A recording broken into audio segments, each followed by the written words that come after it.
Alam nyo guys, talagang nakakagalit itong balita ngayon mga sangkay dahil nga po mukhang may pinatakas.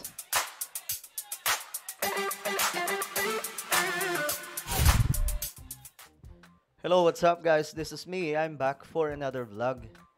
At ito pag-usapan po natin ngayon mga sangkay itong isang kongresista mga sangkay na nadadawit at ang nakakalungkot nasa ibang bansa na. Pag-usapan po natin ito mga sangkay bago tayo magtuloy-tuloy. Sa mga hindi pa po dyan nakakapag-subscribe, tayo na po ay nakarating sa 1.56 million subscribers. Alright, so kung ikaw ay hindi pa po nakakapag-subscribe, makikita nyo po yung subscribe button sa baba ng video na to. I-click nyo lamang po yung subscribe, i-click ang bell, at i-click nyo po yung all. Sa mga nanonood po sa Facebook, i-follow nyo po yung ating Facebook page. Okay, shoutout sa lahat ng mga solid sangkay na nanonood ngayon. Comment down below, hashtag solid sangkay. Okay. Ay, nakakalungkot. Siguro naman, kilala nyo na to. Ayan, yung pagmumukhang yan. Ayan. Si Zaldi Co. Ngayon mga sangkay, nadadawit ang kanyang pangalan dito. Mamaya, ilalatag po natin. Kaso ito yung bad news.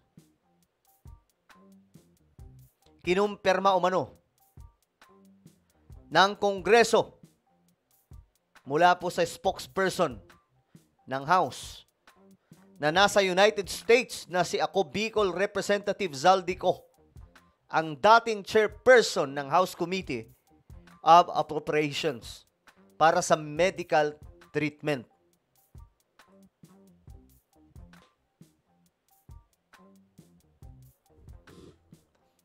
Alam nyo, mukhang kailangan na po dito na brasuhin ito ni President BBM, yung House. Hindi na ito magandang nangyayari ngayon, mga sangkay. Mukhang may pinapatakas. Nakakalungkot, no? Mga sangkay. Kailangan na po dito na mabilisang aksyon. Lahat ng mga involved, lahat ng mga congressman, mga senador, opisyal ng DPWH, mga kontraktor, dapat lahat sila nakahawla sa Pilipinas. Hindi sila bibigyan ng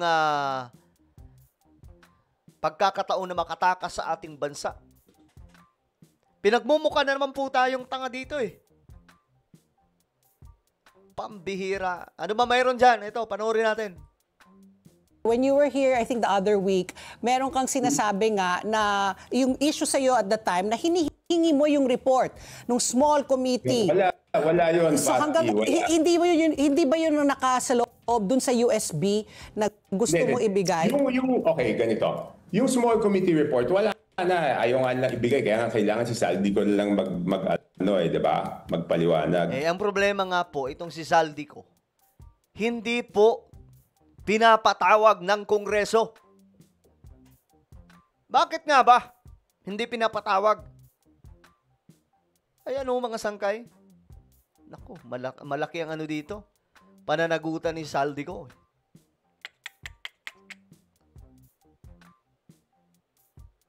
Ito, panoorin po ninyo. Itong mangyayari. Congressman Chanco din na Congresswoman. Mr. Chair, yun na nga ang problema, no? Nung unang ginawa to, I was against it. How can we investigate ourselves? Diba? Hindi nga nila mapatawag mga sangkay kasi nga kapwa kongresista. Papaano nila iimbestigahan? Kung ako sa Kongreso, itigil na nila yung investigasyon. Ang bihira. So ngayon, paano na? Nakatakas. Tingin nyo, babalik pa yan? Malatevis yung datingan dyan. Marami yan mga sangkay. Ngayon, si Zaldi ko, yung nadidiin. Pero marami po mga kongresista. That is the primary question.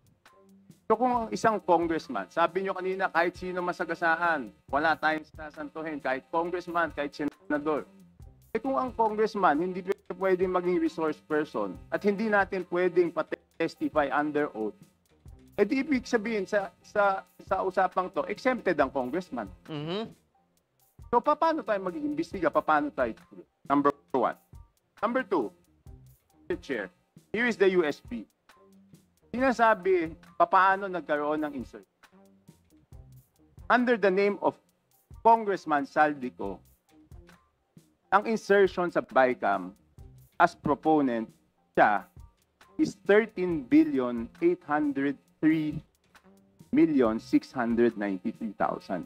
And we do not want to invite him as a resource person. Mr. Chair, sorry. Comsec, can you show this para lang Yeah. sabihin hindi ako Mr. Chair, with nagsimbento? due courtesy. Wait, I have the floor. Yeah, i-correct I have ko the lang. floor. Yeah, but I have Mr. the floor. No, Mr. I Chair. have the floor. Kita nyo, mga sangkay? So ngayon, paano to? Wala na sa Pilipinas. Itong si Zaldico. Ito, kinumpirma po mismo mga sangkay. Reports na hindi po siya, he was absent with notice twice, absent without notice thrice, and excused 7 times po sa session. Meron po ba siyang nasa loob, nandito pa po ba siya sa bansa, lumabas po ng bansa? Meron po ba siyang travel clearance? Can you give us an idea lang po? I made an initial inquiry sa Office of the Secretary General. Sa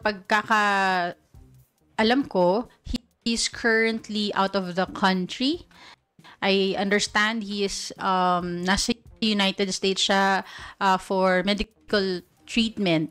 Kailan umalis? With appropriate travel documents. Kung ano yung mga travel documents na yon, wala pa akong copy.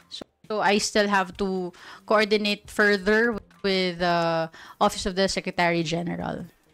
Ano po yung period ng kaniyang travel clearance Yun. from the house? Yun. Kailan po umalis? Kailan Wala po pa akong expected na? wala pa ako nung mga details tungkol dyan. I have to coordinate with them further to be able to get more information. Yun lang. Grabe, no? Oh, panoorin ulit natin to, pambihira. Eh, ayaw naman nila patawag si Saldico. So, sino magpapaliwanag ng small committee? Ngayon, paano pa ipapatawag? Kung andun na, nakasibat na. Oo. Yung USB, okay, yung USB, bakit ba ako nagdala ng USB? Kasi, di ba, sabi ko, bakit yung itong mga pinagpalang party list, ilan lang sa pinagpalang party list? Kunyari, yung Ako Bicol, na kung saan party list si Saldico, meron siyang projects na naipasok doon sa BICAM, pero hindi to rinilisa. Pero naka-record sa GAA na meron siyang 2,295,000,000 worth of projects under Ako Bicol. Okay? Na dinala sa kung saan distrito. Ang BHW party list sa pamangkin niya to kay Angelica. 2,064,000,000. Grabe. Okay. Nakapangalan kay Congressman Saldico as Saldico. No? Kasi doon, makikita mo yan eh. Makikita mo kung sino yung proponent o sino. Kaya, grabing sindikato mga sangkay ang meron ngayon sa gobyerno natin. Imagine ninyo, kahit na si PRRD, hindi to kinaya eh. Biruin nyo panahon ni Tatay Digong, sinabi na po ito, November 6, 2020. May mga ghost projects sa DPWH at ito ay rampant at ito daw po ang ginagamit sa pangungurap. Ito, panoorin natin. DPWH, ang pinaka-racket dyan is yung ghost project. So, walang delivery ghost project. Marami yan. Karamihan yan, it's the regional director. Ni-reveal niya yan 2020 pa. Ang tanong, may naimbestigahan ba? May investigasyon bang ginawa? May pinuntahan bang mga ghost projects? Wala. So sa madaling sabi, mga sangkay, hindi kinaya ni PRRD yung sindikato sa loob ng gobyerno. Ganyan po kalala. At ang kaisa-isang presidente na may bayag si PBBM lang. Siya lang ang nagsalita tungkol dyan at ginawan mismo ng aksyon. Hindi yung ganito na announcement lang, pronouncement. At sinabi pa po niya dito mga sangkay na meron siyang dapat may mga tatanggalin. Pero walang may mga tinanggal.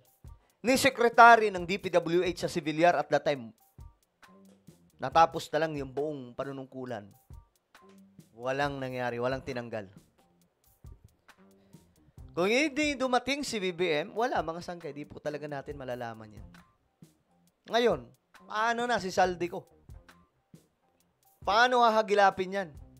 Kasi sigurado po tayo, pagdating po sa binubuo ni PBBM, dahil malapit na po matapos yung binubuo mga sangkay na commission para po imbestigahan ito.